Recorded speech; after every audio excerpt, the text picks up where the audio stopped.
Buen día, integrantes del seminario Páginas de Nietzsche. En esta ocasión les ofrezco la síntesis que se realizó a partir de los comentarios de los integrantes del seminario y de la lectura realizada por los coordinadores. Esta síntesis hará referencia a los apartados 48, 49, 50 y 51 del texto El Anticristo de Nietzsche. Epígrafe. El miedo es, en efecto, nuestra excepción. El valor, la aventura y el goce de la incertidumbre. El valor me parece toda la historia primitiva del hombre. El hombre ha envidiado a las fieras salvajes y valerosas y les ha arrebatado todas sus virtudes. Solo así se convirtió en hombre. Ese valor, finalmente afinado, espiritualizado e intelectualizado, ese valor con alas de águila y astucia de serpiente, me parece que se llama hoy ciencia. Del discurso de la ciencia en Así habló Zaratustra. En estos apartados, Nietzsche continúa develando todos los tentáculos de poder que subyacen en la invención del cristianismo y sus sofismas de distracción. Para hacerle frente a estos sofismas, el pensador alemán afirma que está la ciencia, que representa la angustia de Dios y el único y más grande miedo de los sacerdotes. Como explicación de la creación del hombre y del mundo, el cristianismo ha utilizado una condición propia del ser humano, el aburrimiento. Solo el ser humano, al que, como dice Heidegger, le va su ser, es decir, que le importa el devenir de su existencia ante la conciencia de lo inevitable de la muerte, puede sentir aburrimiento. Así, el mito cristiano de la religión pone en Dios una condición propiamente humana. Frente al aburrimiento de Dios se crea al hombre, y como Dios sabía que el hombre se aburría en el paraíso, creó a los animales.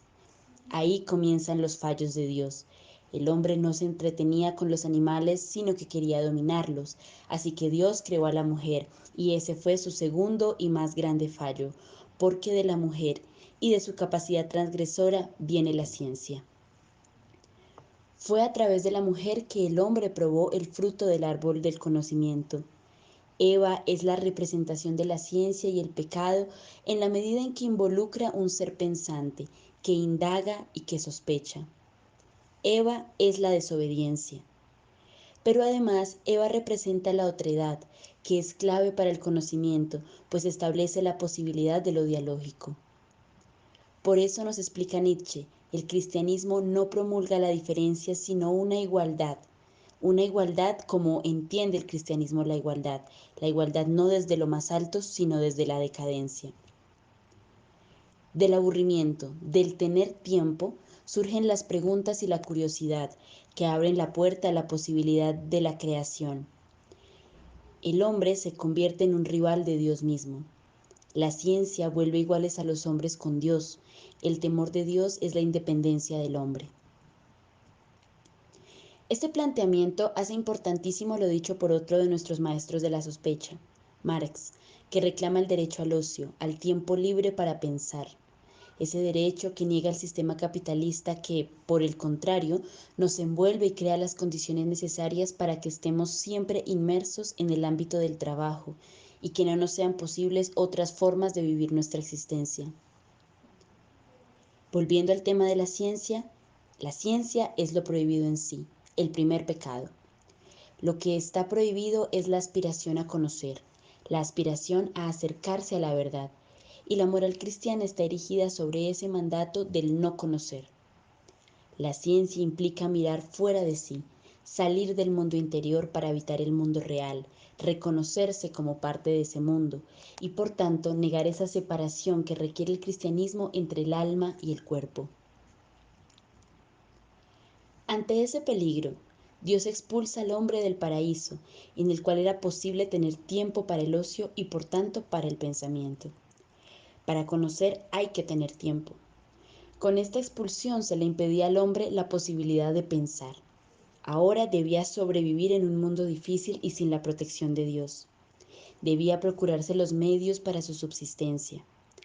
Ahora el hombre era un indigente. Y para hacerle las cosas aún más difíciles al hombre, Dios inventa la guerra.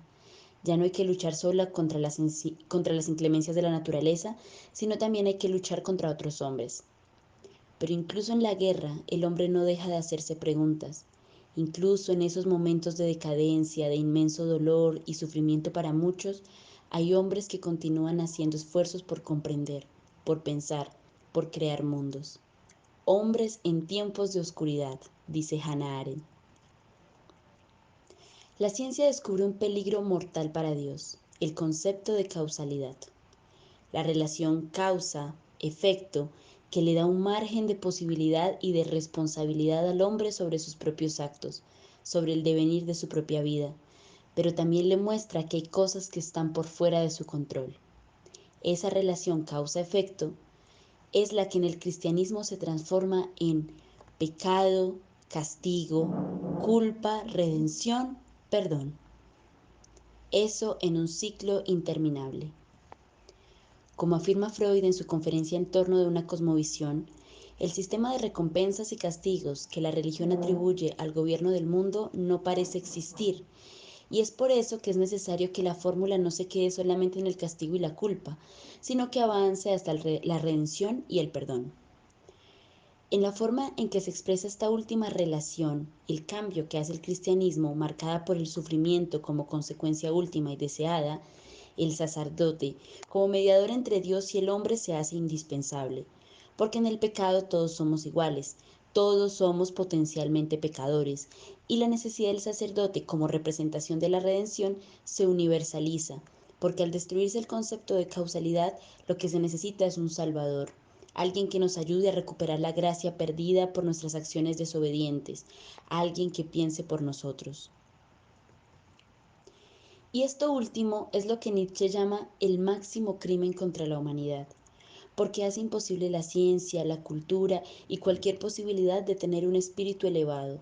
Por esto ser creyente es indecente y un indicio de decadencia, nos dice Nietzsche en estos apartados. A la verdad solo es posible aspirar por la prueba de la fuerza de la fe.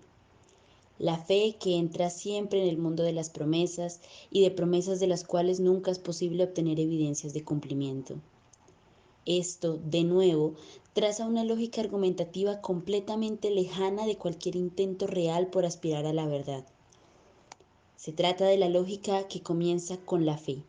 La fe hace bienaventurados, por consiguiente, la fe es verdadera.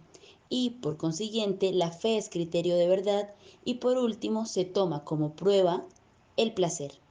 Y todo se convierte en un argumento circular que no conduce a nada. La fe no mueve montañas, sino que emplaza montañas donde no las hay.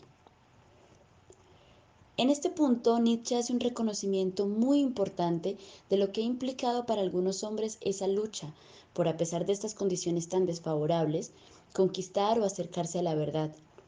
Nos recuerda que ellos han tenido que entregar su corazón y sufrir las consecuencias de ese servicio a la verdad, ser honestos y comprometerse conscientemente con cada afirmación hecha.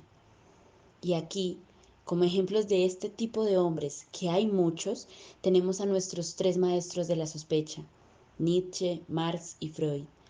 Todos y cada uno sufrieron las consecuencias de su compromiso con la verdad, a la que cada uno pudo acercarse. La verdad se conquista, y cuando irrumpe es imposible darle la espalda.